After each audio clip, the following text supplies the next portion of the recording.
here from International Dance Technique, and today we are doing a question and answer video with the incredible Greta Brinsley. Hey guys! Thanks for joining me today, Greta. No worries. On the IDT couch. We asked you guys for some questions, and today we are going to ask your questions to the incredible Greta Brinsley and hear her answers. Do you do a lot of Zoom classes, and how can we get involved? I do a lot of Zoom online coaching one-on-one, and I do a lot of workshops. With workshops, the best way to get in touch is via my email, or you and I do a lot online where studios will reach out and contact us, or we will be hosting our own workshop. For solos, best way is through my email as well. I currently have a wait list for online Zoom privates, but yes, best way is through my email address. Great, we'll pop your email address at the bottom of the screen, and then people can jump on and be a part of your wait list, and then you will get an email when there is a space. This is a great question. Is there any certain type of acro equipment that you recommend and that is beneficial and worth getting? Obviously mats. I use a flexi roll mat because it's really easy to roll up at the end of class, because we don't leave our mats out because we obviously use our studios for lots of other classes. I love having a crash mat. I think that's fantastic when you're learning those harder skills, or when you have little ones, just a bit of a softer landing pad, which is great. If you're lucky enough to have an air track, they are also fantastic. I used to be really against air tracks, I think maybe 6-7 years ago. Back in the day. But I've really grown to love our air track, and I think the kids excel on the air track. I also love an acro belt if you're in studio. I was going to say that probably for dance teachers, your go-to apparatus would be your acro belt. Do you want to explain to everyone what that is? So I'm lucky, I have a few different styles of an acro belt. The ones I use at the moment are ones that my teacher designed and I got remade, and the other version I use is a zag belt. These are just great because it takes off the hands-on approach for spotting, and your acrobats are really, really safe because you have full control, and it also helps them feel like, for example, if they're going to do a back handspring, it helps them get rid of the fear of needing to do it with your hands spotting. So they feel like they're doing it themselves, even though you obviously have full support. It's also great for spotters because it does take a load off our backs and our shoulders. So yes, I love a good acro belt. Yeah, and you're just a tiny human, so it really helps you to be able to definitely do lots and lots of classes back to back. Yeah, being able to spot. I think once the kids sort of hit maybe 12, they are taller than me at this stage. I'm very tiny, 5 foot. So yeah, it's fantastic. Just one thing with the acro belts is that you do need someone on the other side. So you hold a side, and then I normally use one of my seniors or someone who is tall than me. What is one of your favourite things about coaching? One of my favourite things I think about coaching, probably what I love the most, I'd say, is with acro, I think it's a really good ego booster for children. Which sounds funny, but I think when you're... It's true though. Yeah, when you're doing, for example, like if we take a solo, if you've been training a solo for a term, and obviously you're improving every week, but you as the student it might not be that obvious to you that you're improving. Like, I'm sure your teacher watches and says, oh, you know, that's improving, the technique's getting better, the jumps are getting higher, but it might not be a real obvious thing, like a switch moment. I agree. Where I think for acro, it's, you know, when you get the kick over from your bridge for the first time, or you get your recovery, or you get your aerial or your back handspring, they're really big, obvious moments. And I think it's quite addictive because once you get one skill, you want to get the next skill. So it's very enjoyable for me to be able to share in that excitement, I think. And I love seeing the kids get so excited about the success. It's really great way to be able to see a physical achievement. Yes, yeah. And I know when I have gone around and asked kids what their goals are, 9 times out of 10 it's always to get my aerial, to get my back handspring, some kind of acrobatic achievement, because they are like ticking off a checklist, aren't they? A lot of people have asked for tips on getting your back more flexible or improving your back flexibility in general. For back flex, what I would really recommend is one, rolling your back out, especially at the end of a big dance day or a big acro day, just to really let those muscles re-stretch. Because when we're doing a lot, especially acro, our back muscles get really tight. And then if we don't stretch them out and do a warm down, they're going to stay tight. So that's like a really big thing, I think, that does really help. Things that I love and do probably at the start of all my classes, whether online or in studio, is a cobra position exercise where we bring our feet up to head. And we do lots of variations where we do same arm as leg catch, and then we'll swap into a fish position, or we'll do a double catch. But these are really great exercises because not only is it stretching through the back, it's also stretching through our shoulders. And with acro, shoulders and back are really closely related in that we use them both at the same time, but we don't necessarily stretch our shoulders as much as we think. Do you find that sometimes a student will have a flexible back and tight shoulders, or flexible shoulders and a tight back? Or is it generally they're interconnected? Well, I think it's more so, as opposed to being shoulders and back as separate, I think it's lower back, upper back, and shoulders are more attached, obviously, to the upper back. So if you've got a tight upper back across your trapezius, then you're going to struggle with your shoulders. What I like about AcroLink and IDT is they really complement each other, and I think a lot of the skills that you would do in AcroLink that assist your acrobatic skills then also transfer across and help with things in the IDT realm.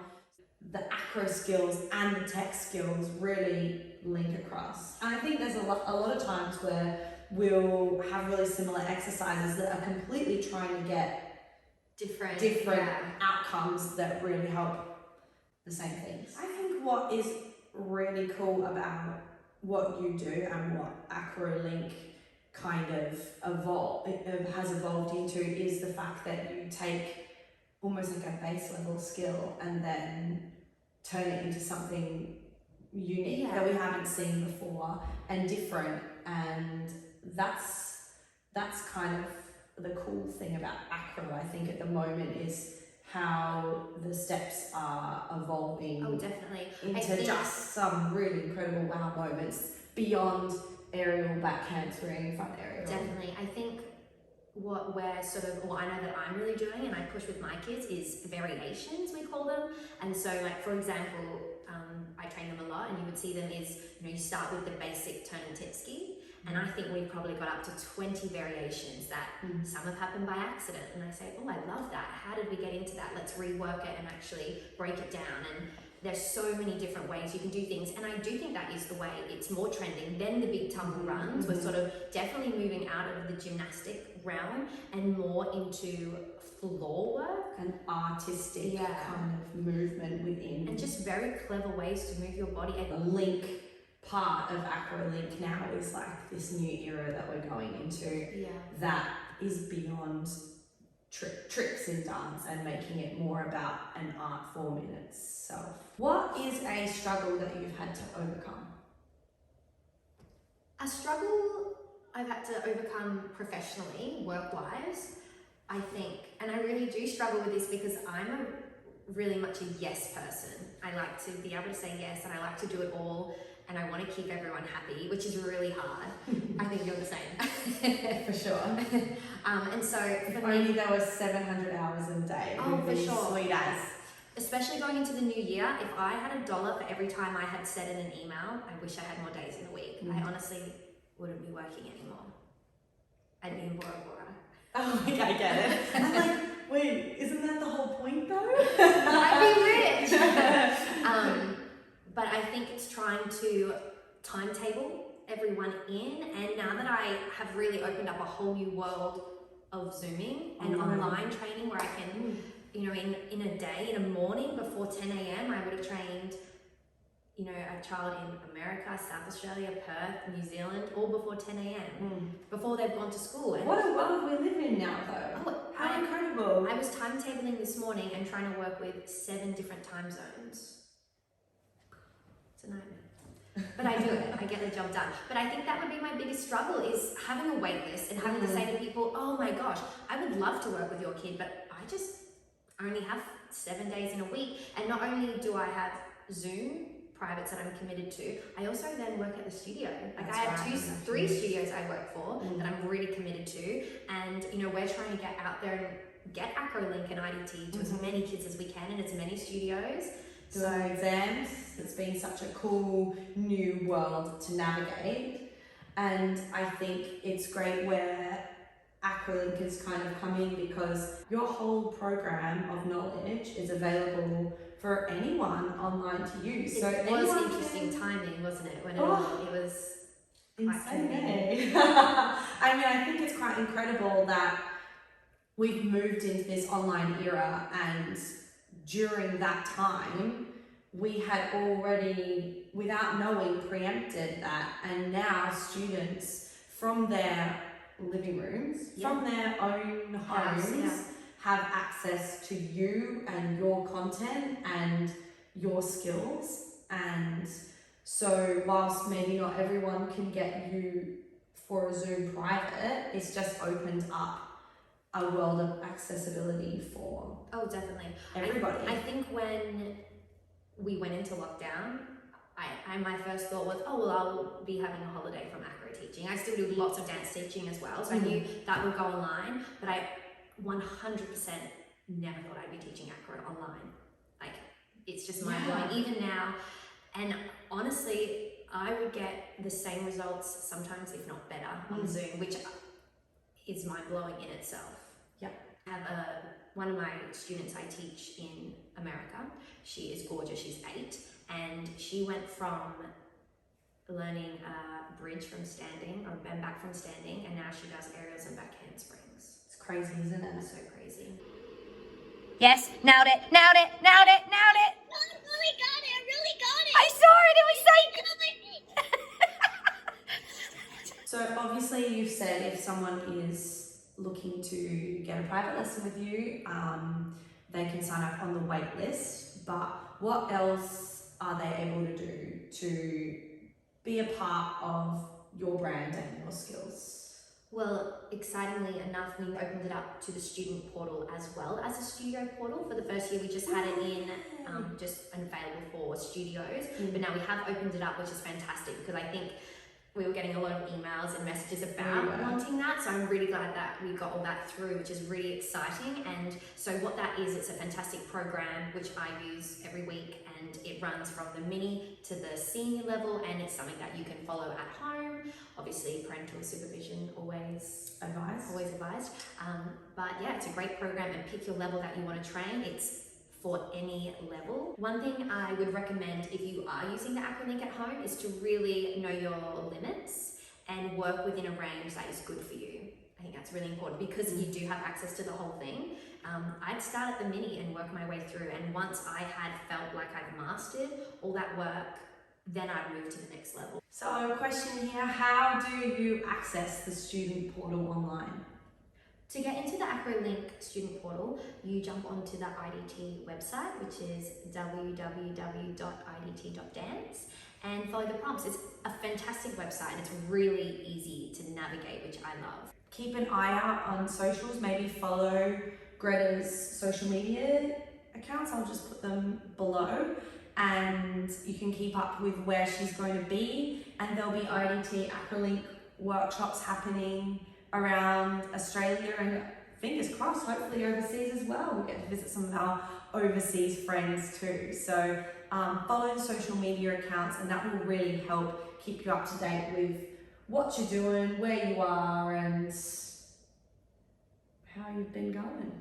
Well, thank you so much for joining me today, Greta. It's been really awesome to get to know you and AcroLink a little bit more, and there's some really brilliant questions, so thank you everyone for your questions that you sent in. And is there anything else that you want to add or round up at the end of our little chatty? I think if there's anything I haven't answered that you specifically would like answered, please feel free to reach out on social media or via my email. And also guys, keep an eye on the portal, because we're always adding new content. We've got lots of videos going up.